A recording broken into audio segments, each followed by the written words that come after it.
Hola, buenas tardes a todos. Bienvenidos a nuestros conversatorios del Instituto de Investigación en Humanidades, doctor Gerardo Pajés, que pertenece al Colegio Nacional de Buenos Aires. Estamos en esta instancia celebrando la presentación de un libro de la literatura francesa en este marco, en este instituto, que como ustedes saben y siempre recordamos, es el único instituto que pertenece de la UBA, que perteneciente a un colegio preuniversitario. Es el único instituto de investigación que funciona dentro de un colegio preuniversitario como el Nacional de Buenos Aires. Es otra de las peculiaridades de nuestro colegio. Y así que estamos muy, muy contentos de haber empezado estos ciclos de conversatorios que nos permiten presentar como en esta tarde-noche. Agradecemos a todos los presentes la presentación de un libro, la verdad que inédito en español, es decir, que crea como una instancia muy interesante, la posibilidad que habilita de la lectura, de su lectura para los hispanohablantes. Se trata del Altísimo de Maurice Blanchot en una edición de letra viva con la traducción de Javier Gorraiz. Así que bueno, muy contentos de poder presentar este libro que completa un poco la posibilidad de leer a Blanchot en español. Eh, Hablamos específicamente de su obra, digamos, ficcional, literaria. Estamos con Javier Gorraiz. Voy a presentarlo, entonces, profesor y licenciado en Letras por la Facultad de Humanidades de la Universidad Nacional de La Plata, traductor público de francés,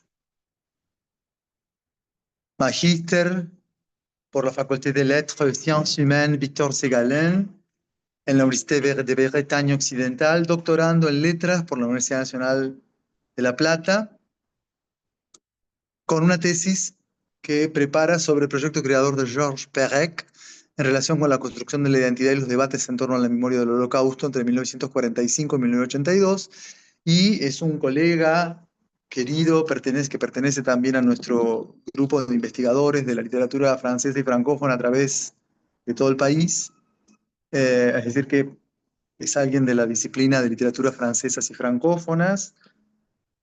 Tiene muchas traducciones en los últimos años en su tarea de traductor y de profesor. Así que bueno, Javier, bienvenido a este encuentro y te doy la palabra para que nos presentes realmente este libro, ¿no? De Blanchot.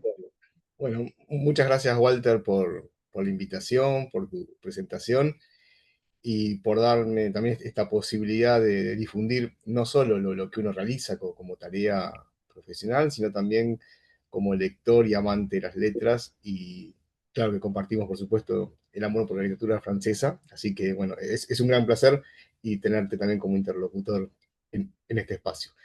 Bueno, como bien Gracias. mencionaste, se trata, por supuesto, de una traducción inédita hasta el momento en español de una de las novelas de Maurice Blanchot, en este caso la tercera y última. Ahora voy a contar un poquito acerca de este recorrido blanchotiano con la ficción, y que fue publicada en 1948 y recientemente publicada en español por Letra Viva en este año, luego de algún retraso ahí en cuestiones propias del mundo editorial. Pero gracias a Dios ha visto la luz y es un, creo que más allá de ser una traducción que venga a sumar o a discutir en el ámbito de lo que es el mundo editorial y de las traducciones de literatura francesa, creo que viene a terminar ese recorrido blanchotiano que quedaba aún pendiente, que era acercarle al lector hispanohablante justamente esta novela que no estaba traducida hasta el momento. Cuando se habla de Maurice Blanchot, se hace esa salvedad que vos en parte también la hiciste representar, ¿no? El Blanchot ficcional, el Blanchot de la literatura. Y ya no tanto tal vez ese Blanchot teórico, filosófico, crítico, que bien hemos estudiado a lo largo de los años de formación, en las carreras, por supuesto, pero también ese Blanchot que es más de la vida pública y de los debates, me refiero a los aspectos filosóficos y políticos de Francia, y con más razón en la segunda mitad del siglo XX, que lo ha tenido como uno de los referentes fundamentales para los debates políticos, culturales, artísticos y filosóficos de Francia y de Europa en general. Pero es cierto que su recorrido ficcional, tal vez por su complejidad, por su eh, dificultad para acceder, ya no por el tema de la lengua, sino también por aquello que vehicula su literatura, hace precisamente que sea su vertiente menos conocida. Y lamentablemente, porque es creo una de las más interesantes.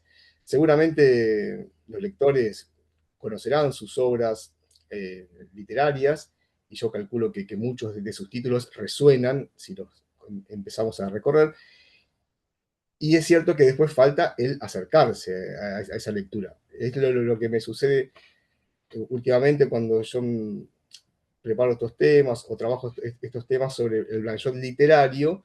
Encuentro con un lector del otro lado que conoce la obra blanchotiana, pero que este recorrido ficcional justamente queda vacante y, digamos, en espera. Así que bueno, si te parece, hago un breve recorrido sobre lo que es la propuesta ficcional de Blanchot, desde la novela hasta los relatos que son sus últimas manifestaciones literarias. Me encanta ponerlo en contexto, por supuesto. Bueno, para empezar, habría que ubicar a Blanchot en el siglo XX, ¿no? Él nace en 1907 y muere en 2003. Por lo tanto, tenemos una producción durante 95 años, eh, una producción existencial, ¿no? Pero digo, en cuanto a producción escrituraria, lo tenemos de los años 30 ya, incursionando en la pluma literaria, crítica y filosófica.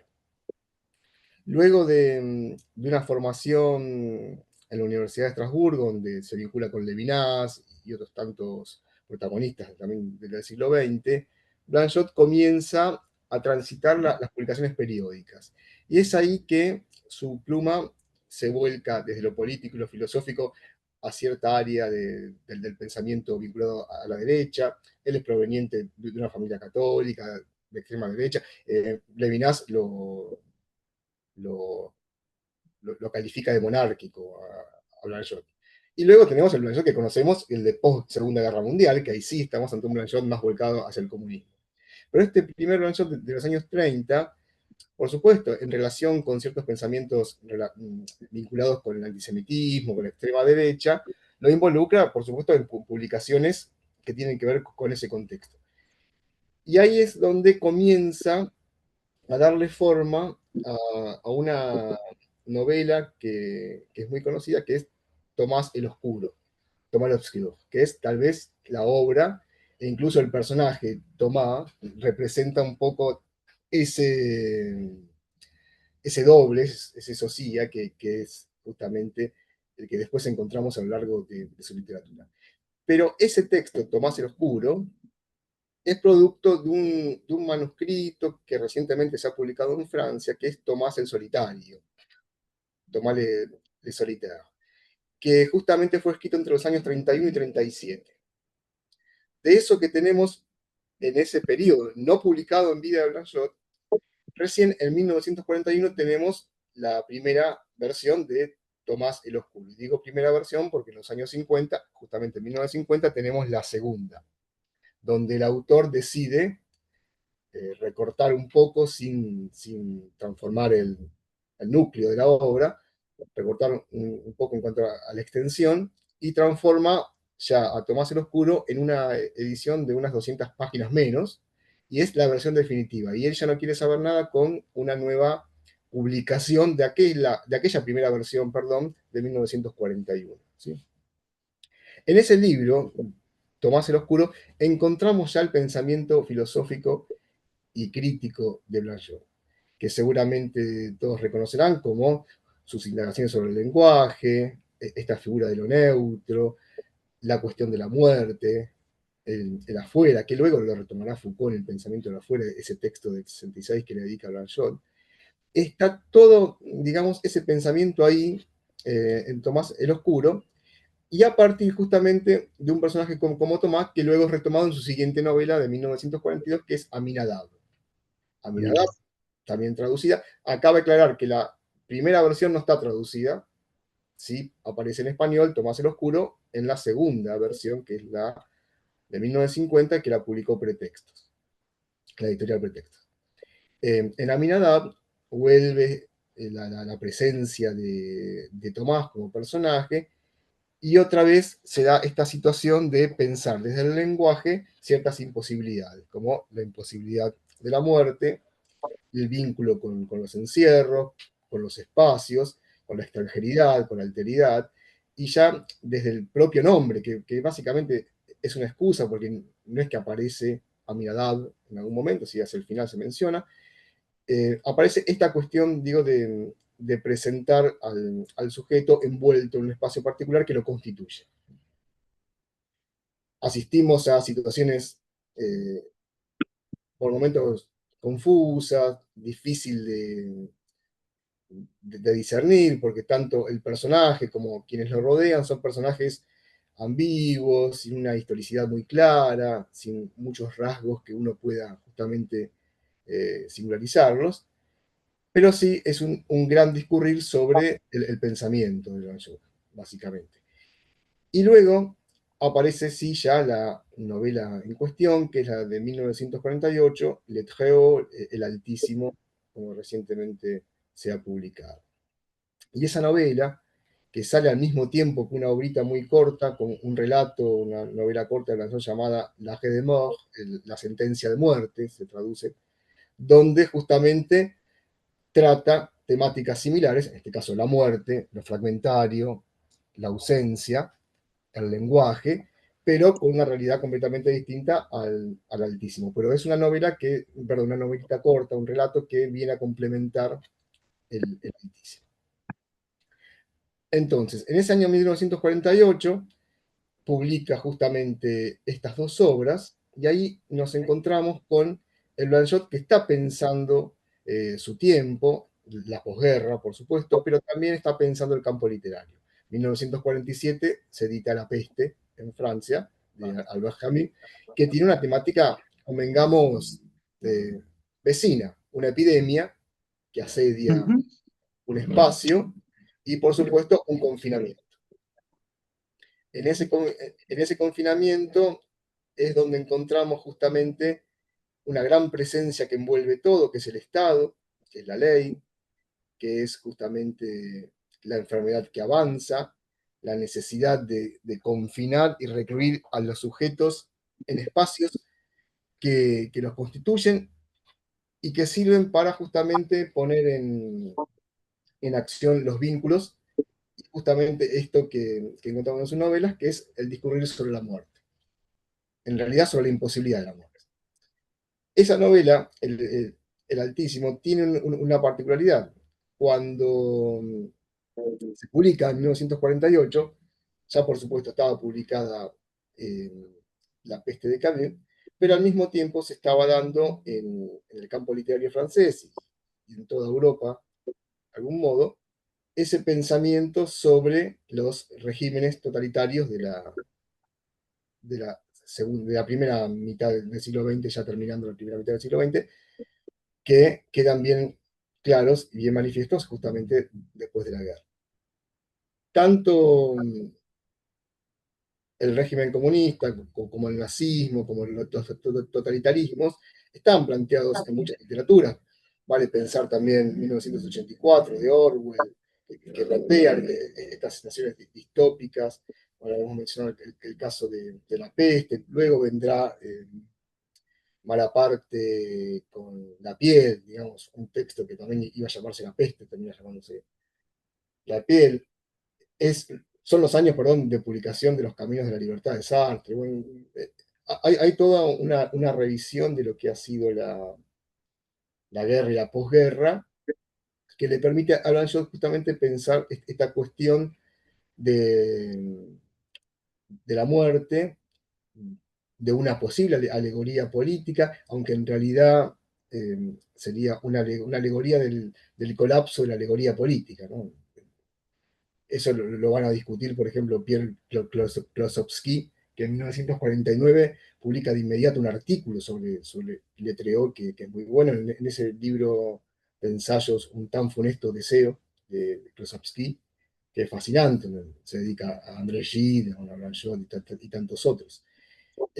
Bueno, entonces, decía, en ese marco, plantear una alegoría sobre justamente la omnipresencia del Estado, la omnipresencia de la ley, la omnipresencia del lenguaje como forma de mostrar la presencia en la nada y la presencia en la ausencia, que conviven esas ambigüedades, justamente es lo que lo lleva a Blanchot a transitar esta idea de la imposibilidad de morir, que es un poco lo que la obra deja ver y hacia el final justamente se revela esa imposibilidad. Incluso la imposibilidad de escapar al Estado, un Estado que resulta indestructible. La figura del Altísimo, ¿no? Como Dios también es otro guiño que constantemente está pensando Blanchot. Tengamos en cuenta que la filosofía blanchotiana está trazada o está atravesada por un lado Heráclito, por supuesto, que de Heráclito hereda esto de lo fragmentario, Heráclito el oscuro, ¿no? También esa idea en cuanto a quién ha sido Heráclito, y al mismo tiempo cierto pensamiento medieval, Meister Eckhart, la filosofía más vinculada a la religión, a la teología, y la teología negativa, que está muy claro en Tomás el Oscuro, en Aminadab, y a su vez también una filosofía más cercana a Blanchot, que es la de Hegel, ¿no? Ha sido siempre un gran lector de Hegel y por supuesto ha asistido a los famosos cursos que durante 1933 y 1939 dio Alexandre Kojève en Francia, ¿no? Que tenían como estudiantes a Merleau-Ponty, Lacan, Bataille, Blanchot, Paul Nizan, Jean-Paul Sartre, Simone de Beauvoir, toda la élite intelectual asistiendo a los cursos sobre Hegel. Por lo tanto, también eso se deja ver en el Altísimo y uno puede leer tranquilamente el planteo sobre el fin de la historia, que es otra de las inquietudes de quienes asistieron a ese curso. Pienso en que no solo estaba como asistente de Ramón no, sino también fue el encargado de hacer ese prólogo, ese estudio preliminar a la introducción a la fenomenología del espíritu de Hegel a partir de los cursos de Kojève, que en una de sus novelas también plantea el fin de la historia.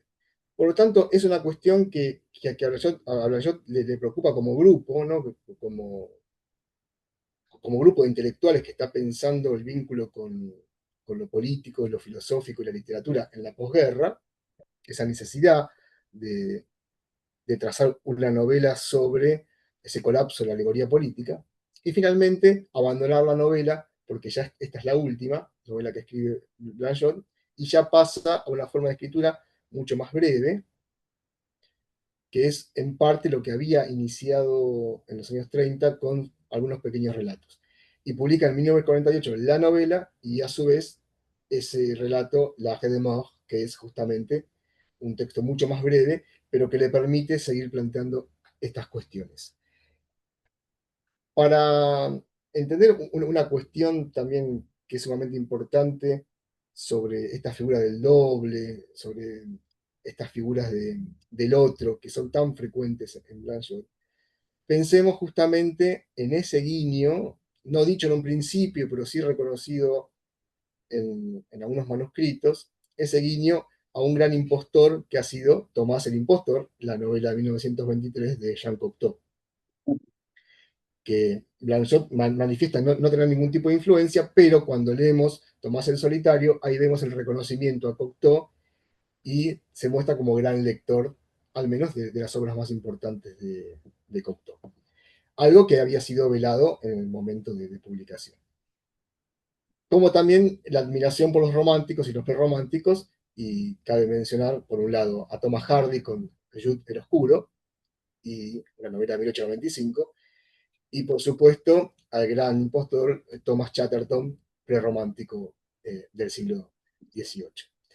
Entonces, esa figura de Tomás, que significa gemelo en arameo, tiene de algún modo cierto guiño a esta figura del socia, que es un poco ese compañero que lo acompaña constantemente en la existencia y que es en parte a quien debe rendirle esa responsabilidad que es de carácter infinito.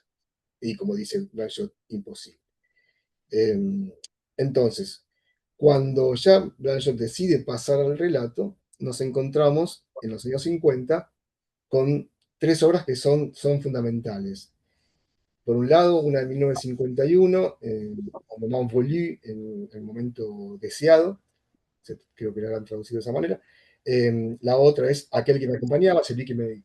No, Aquel que no me acompañaba. Bueno, Aquel que no me acompañaba, también traducida en el año 53, y en el 57, El último hombre. Son los tres textos de relatos relativamente breves de Blanchot que se producen ya fuera de París, en esa región donde él vivió en los años 50, cerca de Niza. Ahí escribe esos tres textos y ya en adelante comienza una escritura mucho más centrada en el relato. Por otro lado, eh, tengamos en cuenta que en 1949, antes de la publicación de Tomás el Oscuro en su segunda versión, Blanchot publica un texto que luego va a ser publicado en su versión definitiva en 1973 y es justamente La Folie du Jour. En 1949 publica ese relato en la revista Empédocles y recién en 1973 se publica La Folie du Jour, que algunos lo traducen como La locura del día o La locura de la luz, en 1973, y finalmente ese texto se plantea como el correlato del Altísimo y el cierre tal vez de ese ciclo comenzado en sus primeras novelas. Luego, para seguir pensando en el autor, es importante considerar la producción literaria y teórica que el propio Blanchot está construyendo en los años 60. Hay un texto que es de 1962 que sirve para entender este propósito de la escritura fragmentaria, que es algo que el propio Blanchot propone en su obra. En ese libro del 62, llamado L'attente et l'oubli, la espera, el olvido, que es ya un texto más de índole dialogado, con un interlocutor, una interlocutora, donde comienzan a fundirse las voces, y es un poco el ir hacia el otro, que es la propuesta blanchotiana, cercana, si se quiere, a la filosofía de Levinas. Y si hacemos un salto a sus otros textos literarios publicados en esos años, podríamos ir hacia uno de 1951, que se publicó bajo el título El machaqueo eterno, Le Ressassinat éternel, que es justamente una reunión de dos relatos. El idilio, por un lado, y la última palabra, por otro. Del 35 la última palabra y el idilio de 1936. En esos dos textos, Blanchot piensa la cuestión de la existencia, de la muerte, como anunciando lo que luego será su pensamiento post-Auschwitz. Por lo tanto, este mismo texto se va a editar en el 83 con un prólogo del propio Blanchot bajo el título de Après coup, a posteriori, ¿no? Sería, o tiempo después. En ese prólogo piensa justamente la cuestión de Auschwitz y la cuestión que ya había planteado Adorno sobre la escritura de poesía después de Auschwitz. Bien, eso entonces hasta los años 60 en cuanto a la literatura, y recién escribirá un último texto muy breve y que se puede vincular de inmediato con la escena final del Altísimo, que es El instante de mi muerte. Un texto muy, pero muy breve, donde Maurice Blanchot plantea justamente la cuestión de la imposibilidad de morir en una situación particular que es justamente un hombre, Blanchot tal vez, esperando ser fusilado y salvado en el momento justo de ser ejecutado. Ese texto se publica en 1994 en la editorial Fata Morgana y es un breve relato que se lee muchas veces y se ha publicado en español justamente así, en consonancia con La locura del día, y también, como decía, es un poco la continuación de esa escena final del Altísimo. Bien, si está, no sé si Walter, si me escuchás, si se, no sé si se cortó, si Walter. Bueno, yo sigo Walter por las dudas eh, y luego retomamos. Entonces, ahora, ¿cómo relacionar lo que Blanchot plantea en el Altísimo con sus, justamente, esbozos teóricos y críticos? Bueno, en principio, una de las obras más conocidas en cuanto a lo que es la pluma ensayística de Maurice Blanchot es un texto escrito en los años 40 llamado La literatura y el derecho a la muerte. Ese texto, publicado en el libro La part du feu, que en español lo han traducido como La parte del fuego, es justamente el que nos permite leer esta cuestión de la muerte y la literatura justamente como aquel espacio no solo de ambigüedad entre la muerte y la vida, como el espacio también de la supervivencia, sino también como el espacio del doble, de la pregunta, y justamente como ese espacio en el que el sujeto se exilia y desaparece, que es un poco también esta idea del lenguaje que mencionaba anteriormente. En, en ese Acá, libro, sí, Walter, perdón, perdón. yo continué hablando pensando que estabas Sí, en sí, algún perdón, lado. un problema de conexión, pero acá estoy, ¿eh? Bueno, Menos mal que yo no te fuiste. no, no, continué, bueno, vos luego editarás. ¿Te puedo hacer una Decía, pregunta? ¿Puedo? No sé, sí, perdón, estos últimos 2 minutos que tuve un problema de conexión. Te quería, no, interesante lo que vos decís, porque bueno, recuerdo esa novela de Cocteau, Tomás el Impostor, que es muy dinámica, y donde pasan muchas cosas y hay muchas acciones. Y respecto a Tomás el Oscuro, y también me pasó con el Altísimo, es el tipo de relato, digamos, mucho más lento, mucho más lentificado, muy a la manera blanchotiana. Y al comienzo del relato también me pareció esos relatos más kafkianos o a la manera como de los relatos, viste, de la literatura del este, la literatura rusa, la literatura de un funcionario, digamos. No sé, hay algo, hay un ambiente absolutamente, una atmósfera absolutamente kafkiana, como de final claro, postergado que no llega nunca, o de un altísimo así como muy metafísico, ¿no? Y con ese tipo de lenguaje donde todo se resuelve casi como operación del lenguaje más que en el orden de la intriga, ¿no? Esa suerte como de gran creación del de Récit que transforman estos grandes creadores más filósofos que escritores. No sé quién, creo que Fernando Vallejo, el gran colombiano, decía que había una distinción entre escritor y prosista, ¿no? mm, No por decirlo de manera despectivamente, pero bueno, como sentí esa sensación de Blanchot como prosista, ¿viste? Como el juego con la prosa. Y sí, te preguntaba si pensás que es un poco así, ¿no?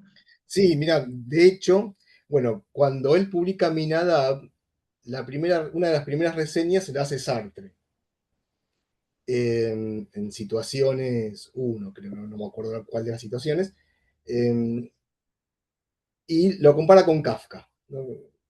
Prácticamente dice, bueno, Directamente. una novela kafkiana. Bueno, Blanchot es un gran lector de Kafka, ha traducido a Kafka, ha escrito, es sobre el escritor que más ha escrito.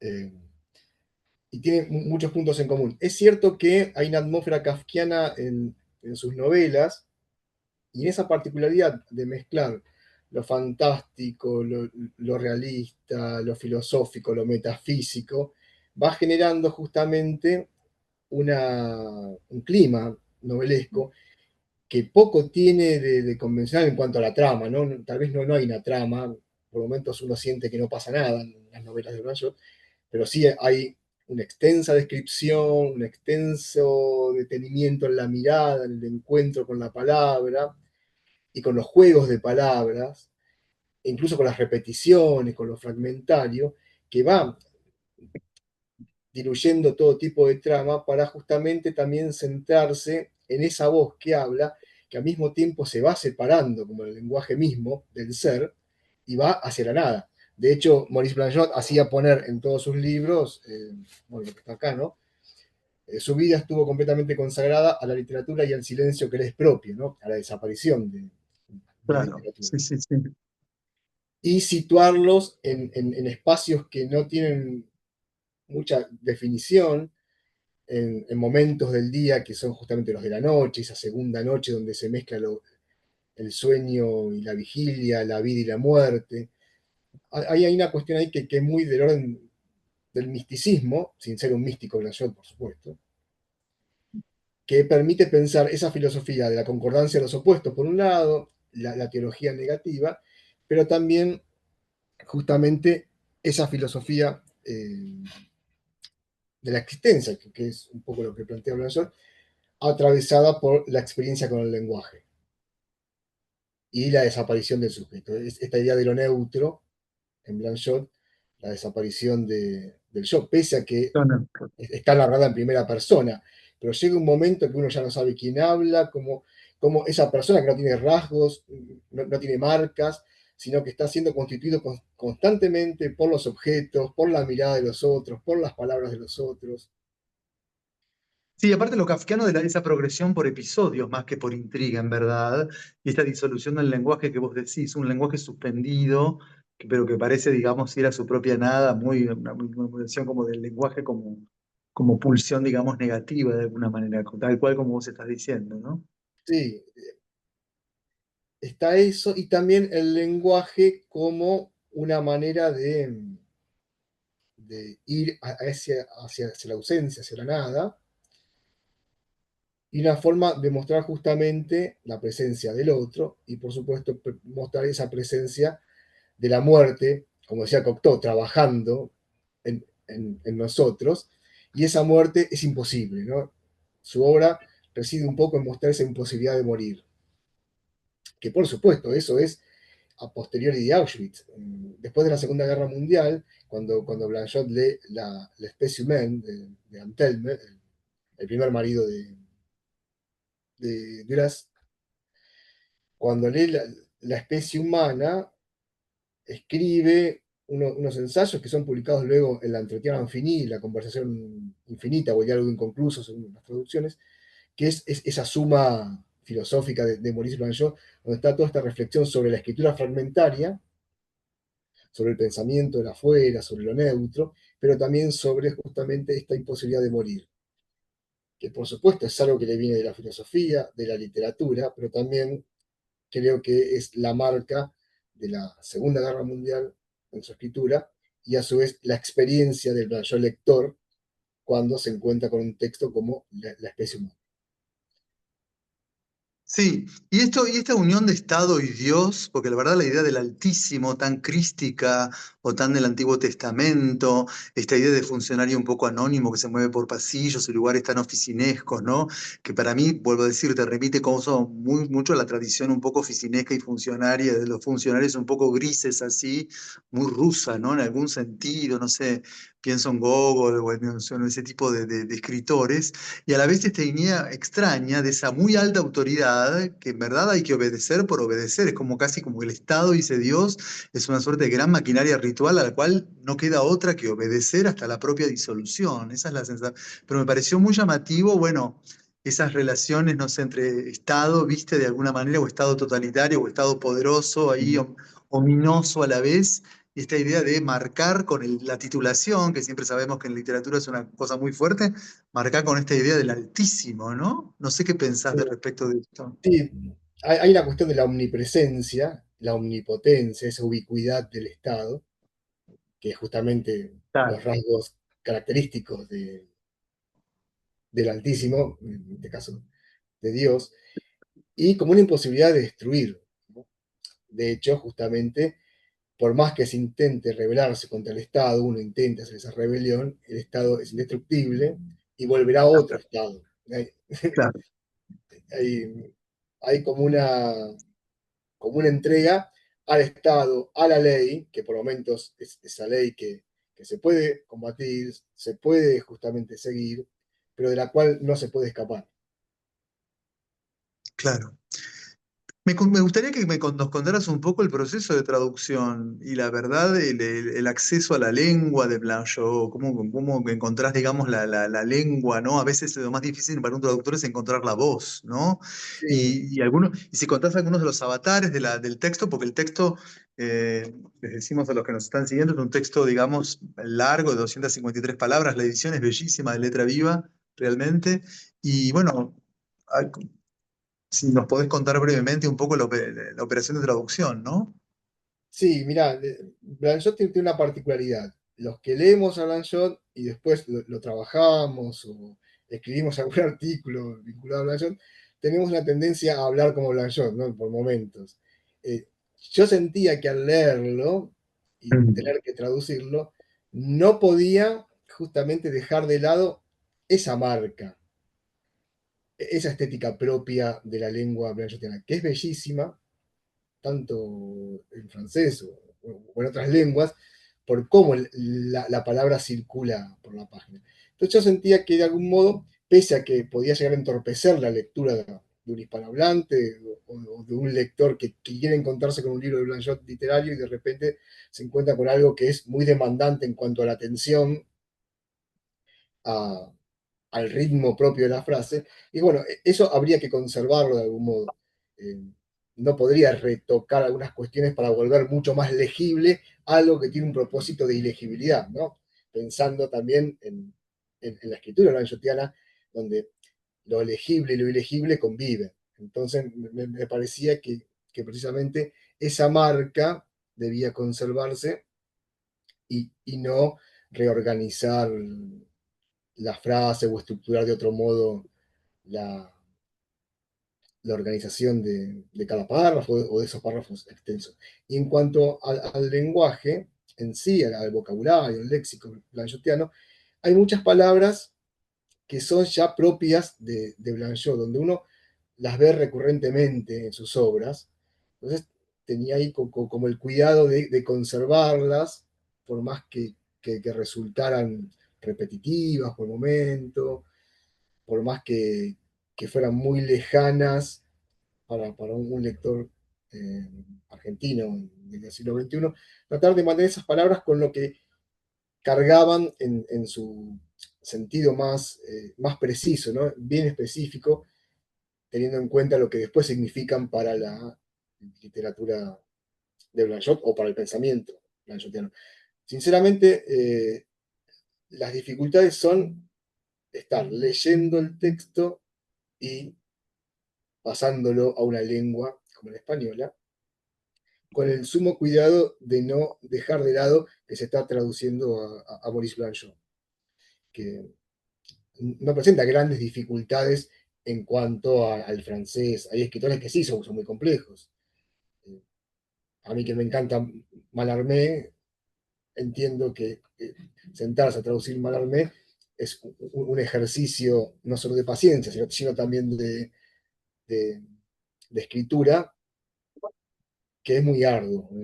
Me parece que en ese sentido, Blanchot no tanto, sí retenerse en la página, sí conservarse sin sentir justamente la expulsión de un texto que, como te decía al comienzo, es muy denso, cuesta sentir la hospitalidad, pero una vez que uno se hace asentado en el texto, ya sea como lector, como traductor, o como estudioso, puede experimentar esa hospitalidad que es el pensamiento blanchotiano, ¿no? De algún modo, Claro, creo porque, no, sí, que eso tiene como una prosa muy musculada por momentos, muy abigarrada, que son esos largos párrafos que tiene por momentos, pero también me interesó mucho la idea del diálogo, ¿no?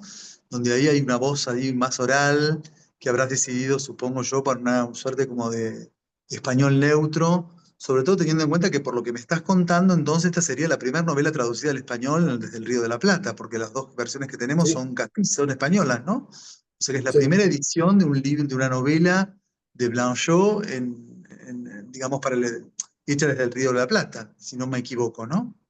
sí, sí, sí. Eh, de hecho, no recuerdo ahora bien a Minadab, que la tradujo Alfaguara, Ajá. no recuerdo bien el registro, la leí en español hace mucho tiempo, pero de todas maneras, he intentado en la traducción lograr un español más, no digo neutro, pero sí con pocas marcas rioplatenses, pero Con nuestras marcas, claro. sí, ¿Y qué conservando al pensás vos menos de, la dinámica.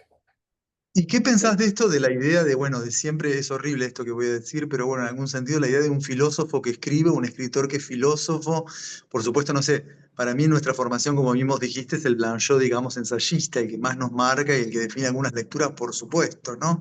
Kafka, por ejemplo, pero, que bien lo planteaste, pero digo, ¿qué te produce a vos? Bueno, vos especialista o fanático en principio de Blanchot, ¿no? Pero digo, que alguien que conoce al Blanchot ensayista, ¿con qué se puede encontrar, ¿no? Con este Blanchot literario, ¿por qué le dirías vos que eh, incurra, digamos, en esta otra beta, ¿no? Que siempre es una beta interesante. Pienso en Barthes cuando escribió el texto sobre la preparación de la Mm. novela, ¿no? Esa idea de que en algún momento iba a llegar la ficción, a los pensadores, a los intelectuales, a los filósofos, le llega ese momento de la ficción. Pienso en el caso mío, que yo tengo bastante trabajado de Alain Badiou también, donde, bueno, la ficción y el teatro de Badiou no ha logrado de ninguna manera el peso, digamos, definitivo de sus escritos filosóficos, ¿no? Porque estamos en ese caso también, ¿no? Sí, De un sí, sí. filósofo escritor. ¿Qué pensás de este debate, de este dilema, esta cuestión? Sí, lo interesante es que en la ficción uno encuentra el pensamiento filosófico de Blanchot, pero enunciado de otra manera, donde uno lo puede vivir como un lector que, por supuesto, tiene cierto goce al leer estas novelas o estos relatos, pero donde justamente esa escritura interpela el pensamiento para que uno indague precisamente qué hay detrás de esas palabras, qué hay detrás de esos personajes que no dicen nada, de esas acciones que aparentemente carecen de sentido o de esos espacios que son tan asfixiantes, que oprimen tanto al sujeto. Bueno, ¿qué hay detrás de eso? Bueno, y si uno se ha leído Blanchot, justamente puede encontrar esas mismas discusiones en la ficción. A mí que me gusta leerlo, que me gusta trabajarlo, por momentos me cuesta ver si lo tomo desde lo teórico o lo tomo desde lo literario directamente, para plantear lo mismo, ¿no? La cuestión de la alteridad, Claro. la cuestión de lo fragmentario,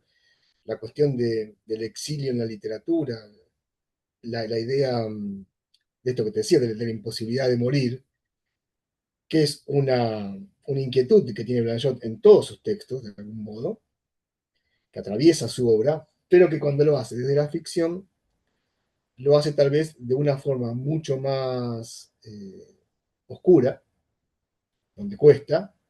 En Claro. cambio, cuando lo hace desde sus ensayos críticos, es mucho más racional, discurre de otra manera, aunque también con esa complejidad, ¿no? Claro, pensaba en dos casos, viste el caso de Camus, que no es un filósofo de rey, bueno, había sus estudios filosóficos, bueno, en Argelia por supuesto los tenía, y esa idea de que el extranjero debe leerse con el mito de Sísifo, ¿no? O que el hombre rebelde Mm. cercano a la peste habilita, digamos, lecturas cruzadas de la filosofía, entre comillas, tildada de Sartre, de Blanda, de Camus, a sus ficciones, o el caso también más duro, por ejemplo, de Georges Bataille, ¿viste? Donde ahí también tenemos un caso muy interesante de un escritor ficcional bueno, que yo conozco más y que me parece como también interesantísimo ese cruce, digamos, entre el George Bataille del erotismo y el Bataille, digamos, de sus ficciones, ¿no? Que ahí es como un rebote que es mucho Sí, más, sí. me pareció más franco, o por lo menos te diría que yo lo conozco más, perdón mi ignorancia, que en el caso que en el caso de Blanchot, ¿no? Sí, en el asunto ahí con Camus, eh, tal vez a mí como lector me pasa que es menos profundo en cuanto a lo filosófico, y Claro, Sartre sí, no se ha cansado de decir que no era filósofo, ¿no? Hay una cuestión claro, ahí, claro, claro. pero digo, Sí, sí, la profundidad o la complejidad o la aridez que tiene un filósofo, tal vez como yo no la encuentro en Camus, pero sí su literatura marca ese recorrido para pensar esos interrogantes que plantea la filosofía de Camus. O sea, el estado de sitio, el hombre rebelde, esas obras claro. que de algún modo dan el giro en Camus. En el caso de Bataille, lo mismo. La suma teológica es un texto de una complejidad enorme, que roza justamente lo sagrado, lo místico, el erotismo. Y me pasa lo mismo que con Blanchot, cuando uno va a la ficción de Bataille, encuentra justamente esa oscuridad, pero que se complementa con la claridad, bueno, que sí, claridad justamente en Bataille es medio complejo, pero sí con eso que te marca el texto filosófico. Uno puede generar esa concordancia de los opuestos entre lo teórico y la ficción en Blanchot o en Bataille, que son pensamientos muy hermanados, ¿no? Por momentos son pensadores que se leen a la par. No sé, pienso en Madame Eduarda, la historia del ojo, Sí, sí, claro, por supuesto. eh, Sí. ¿Y este algunos. libro con qué lo emparentarías dentro de la tradición, saliendo de Blanchot con la tradición francesa? ¿Con qué otro tipo de relatos así, no sé, de hombres sin atributos o de funcionarios un poco Sí, sí. grises, o ese Bueno, tipo de relatos así? Hasta no sé por qué pensé en El hombre que duerme, el, del Georges Perec, viste esa novela tan eh, bueno, par- particular de Perec y vos conocés mucho Perec y lo has sí, traducido, sí. o no sé, pienso en ese tipo de Mirá, relatos así. me mencionaste justamente un hombre sin atributo y Musil es uno de los escritores del panteón de Blanchot. Pero Perec, cuando escribe sobre Blanchot, allá por los años 50, 59, 60, ataca bastante esta literatura blanca, Mm. le dice él, del silencio. Pero después, cuando publica este libro que vos mencionás, Un hombre que duerme, hay Sí. mucho de Blanchot. Para mí, Es hermoso aparte, un texto sí, hermoso ese. sí, es un texto que muestra justamente una existencia que aparentemente carece de sentido y cómo todo lo que Claro, lo rodea comienza a constituirlo, que es también lo mismo que sucede en muchas obras del Nouveau Roman, que el propio Perec también critica bastante. sí, Y claro, tranquilamente esa novela podría estar ahí también, no sé, tranquilamente.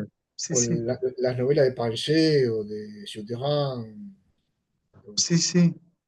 pero Simón, pero sí, sí, pienso que un hombre que duerme tranquilamente podría ser de la constelación blanchotiana, a Está pesar claro, de este tipo, claro, de este tipo de novela, exactamente. Yo creo que ahí podríamos armar, se puede armar una constelación o una tradición otra, ¿no? Bueno, también me interpeló mucho el volumen, ¿no? Lo voluminosa, no sí, sé. Digo, porque aparte del libro el volumen es grande, digo, pienso en términos de página, un hombre que duerme es mucho más breve, pero digo, porque bueno, tiene que ver con esto de la proliferación del lenguaje hacia la nada, o hacia esa mm, propia, digamos, no sé, consumación, como el animal que se come como que se come la cola, ¿viste? Esa idea tan un poco tan sí, blanchotiana de que el lenguaje finalmente se embulle de sí mismo, de ese propio silencio, ¿no? Como que dijiste al sí, principio. y fíjate que un hombre que duerme está narrado en segunda persona, Claro, y claro, otro tiende elemento teórico. a la disolución del yo e ir justamente hacia lo impersonal en Claro, Blanchot. absolutamente. Vos Bueno, sabés que el Altísimo es una de las novelas favoritas, bueno, o la novela favorita de Hugo Santiago ah, claro, mirá, para Sastre. la filmar. Claro, Y él cuando lee el Altísimo, la asocia de inmediato con lo que él estaba haciendo, que era Invasión, invasión, la claro, la película peste también ahí, todo eso claro, y y dice, Borges, bueno, por supuesto. el Altísimo es una novela sudamericana. Dice. El Altísimo es tranquilamente una fantasía sudamericana sobre justamente los totalitarismos, lo Claro, muy distópico. interesante esto que estás diciendo. No, no tenía ese dato que nos das, que es impresionante, ¿no? Y ahora ha habido una rehabilitación de ese texto de invasión a partir también del Eternauta, ¿viste? Del Claro, sí, Eternauta sí. y todo ese tipo de relatos se ha vuelto sobre la producción esa de ese film, ¿no? Sí, que reúne justamente a dos escritores que Blanchot adoraba, que es Bioy Casares y Borges, Y Borges, por como supuesto. guionistas en Invasión. Ay, Y esa Aquilea que recuerda tanto a Buenos Aires, eso donde transcurre esos barrios del oeste, del sur, donde transcurre la novela de Blanchot, uno puede sospechar que es París, pero tampoco se dice que sea claro, París. no hay marcas que puedan indicarlo No, precisamente, ese tal cual. lugar así. neutro de alguna Sí, manera. sí, hay muchos guiños, por supuesto, como en los nombres propios de los personajes, ¿no? Que el personaje principal se llame Henri Sorge o Sorge en alemán, que es preocupación, cura, cuidado, ¿no? Eh, Claro. tiene, son muchos guiños que Blanchot se toma el trabajo de elegir detenidamente. Y son Bueno, lo que de Javier, algún modo vuelve imposible de cerrar la novela, ¿no? Uno la lee y la relee, yo la he leído varias veces y siempre siento que es la primera vez que estoy enfrentándome al texto. claro. ¿Y qué te parece que aparezca publicada en Letra Viva? Porque es una editorial que se dedica hace La tiempo a publicar psicoanálisis. ficción, pero bueno, se dedica sobre todo al psicoanálisis, con lo cual vos pensás que podría haber un interés de lectores del psicoanálisis respecto de Blanchot. Por supuesto que ellos leen muchísimo literatura para la clínica, para la ampliación del campo psicoanalítico, pero ¿pensás que Sí, habría conexiones en este caso? sí, mira, yo en este momento cuando propuse el Altísimo para Letra Viva, estaba dirigiendo una colección, bueno, estoy dirigiendo una colección, si se quiere, que tiene a Pontalís, el primer volumen es Pontalís, un hombre desaparece, que tiene Sí, muchos guiños a lo fragmentario, todo esto que venimos hablando. Los dos siguientes son dos libros de André Gide, que tiene que ver un sí, poco también con un que lo yo tengo también, sí, exacerbado desde el diario, desde la cotidianidad, ¿no? Ese Gide sí. particular, a quien Blanchot también admiraba. Y el último volumen fue justamente Blanchot por varias razones, porque cuando yo lo propuse venía con ganas, pero estábamos en medio de la pandemia. Entonces me Claro. parecía que era el momento y a su vez porque dentro de los autores que el psicoanálisis o las grandes figuras del psicoanálisis ha trabajado es Blanchot. Lacan le dedica a Tomás el Oscuro unos momentos de sus seminarios, como también le dedica a Marguerite Duras, ¿no? A Shakespeare, a tantos otros. Sí, el homenaje a Marguerite Duras, claro, el famoso hommage a Marguerite Duras que escribe Lacan, sí. Y el pasaje a Que, Tomás el Oscuro, sí. que la misma Duras dice, no sé qué entendió Lacan, pero está esa Sí, cosa con las lecturas que hace Lacan y son tan particulares, ¿no? sí, claro. Y Bueno, como te yo, decía, es de esta constelación.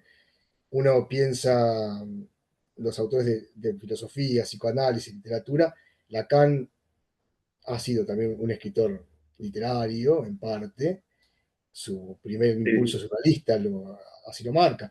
Eh, Blanchot lo mismo, Merleau-Ponty, otro de los que estaban en ese vínculo, y creo que tiene mucho para pensar desde esa disciplina que es tan grata para leer y para estudiar, que es el psicoanálisis. Por eso me parecía que tenía un lugar de acogida el texto interesante y un público, creo que, más que pertinente. Ujú. Muy bien, gracias, Javier. Muchas gracias por esta presentación de este libro que recomendamos vivamente.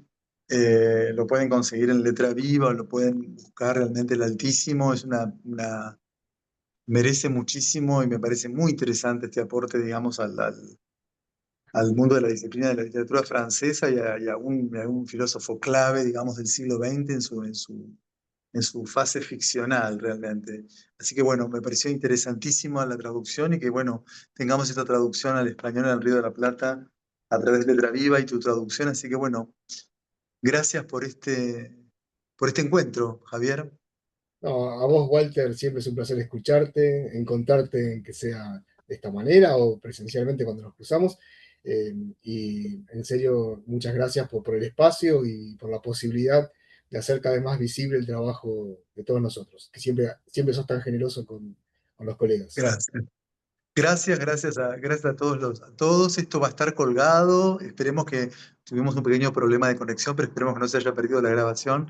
Y va a estar en el canal de YouTube de nuestro Instituto de Investigación de Humanidades, Gerardo Pajés, IIH. Pueden encontrar nuestro canal de YouTube.